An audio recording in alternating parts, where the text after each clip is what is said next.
Welcome back, everybody. Today, I'm going to build upon a video I did a few days ago where I created a macro in Affinity Photo to make a sketch effect. I'm going to use it on my friend Dave here as part of a cartoon effect I like to do. I'll leave a link to the macro video in the description below. To run the macro, I'll go to Window in the menu bar and select Library.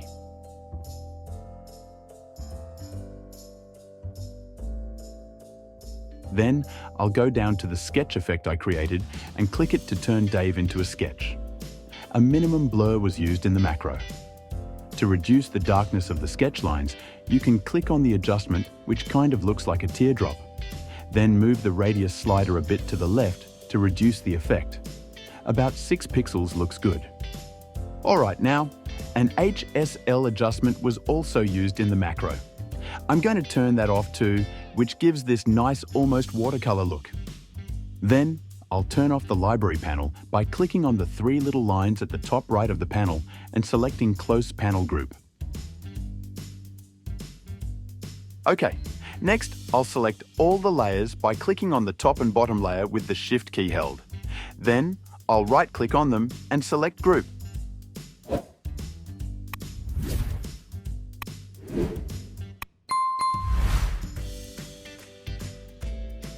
Then, I'll right-click on the group and select Rasterize to turn all the effects into a single pixel layer. Alright, now this wall looks pretty boring, so I'm going to color it. But first, I'll select it using the Selection Brush tool. This way, I can separate the wall from Dave so I can paint freely without splattering on his nice clothes. Remember, you can use the right or left bracket keys to make my brush head bigger or smaller. And you can hold the Option or Alt key to unselect areas if you accidentally select them. Now, with the area selected, I'll pick a nice brush head from the watercolor category. Then, I'll change my color to a nice shade of tannish brown. I'll use my brush tool from the left-hand toolbar and paint over the wall to give it some nice color.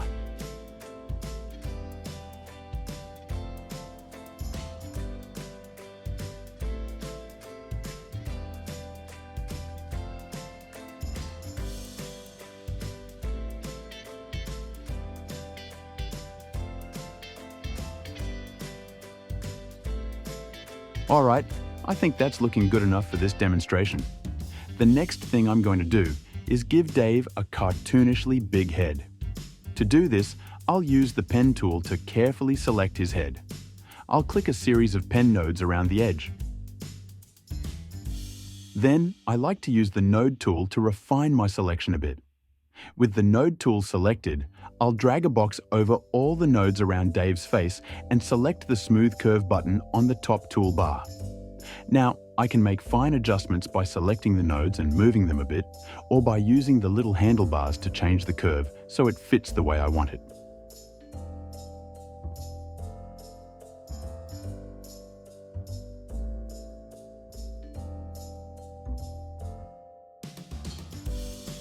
Okay, now that I have a good selection, I can click back on the pen tool and then click on the word selection on the top toolbar to bring out those marching ants around Dave's head. Then, I'll click Command or Control C to copy and Command or Control V to paste Dave's head into a new layer. At this point, I can change the size of his head by dragging on the corner nodes. I can also use the little handlebar at the top to tilt his head a bit. I think this adds to the cartoon effect. Alright, I'm going to do a couple more things here, and then I'll let you go. First, I'm going to recolor his glasses to make them stand out. To do this, I'll go back to my pen tool and make a series of dots around the left lens. Then, I'll click on this button at the top that says Add New Curves to Selected Curves Objects. This will allow me to make a second selection around the right lens. Now, with pen outlines around both lenses, I'll go to the top toolbar and click on Selection. You can see the little marching ants appear around the lenses. Next, I'll select a nice pinkish purple color. Select my paintbrush tool and then change my brush head to a nice basic round brush. Then, I'll select the New Pixel Layer button at the bottom of the Layers panel to create a new pixel layer to paint on. I can now safely paint over the lenses without getting any paint on the frames or Dave's face. Next, I'll go to the blend modes. I think color burn looks really nice here. Finally, I'm going to crop the image a bit. So, I'll select the crop tool from the left-hand toolbar and drag the nodes until the picture looks right to me. Then I'll click Apply to turn this into a portrait. Alright, that's about it for today. If you learned something and want to see more of this kind of content, please click those like and subscribe buttons. And if you're feeling generous, this channel runs on caffeine. There's a link to buy me a cup of coffee in the descriptions. Not necessary, but certainly appreciated. Have a great day, everyone.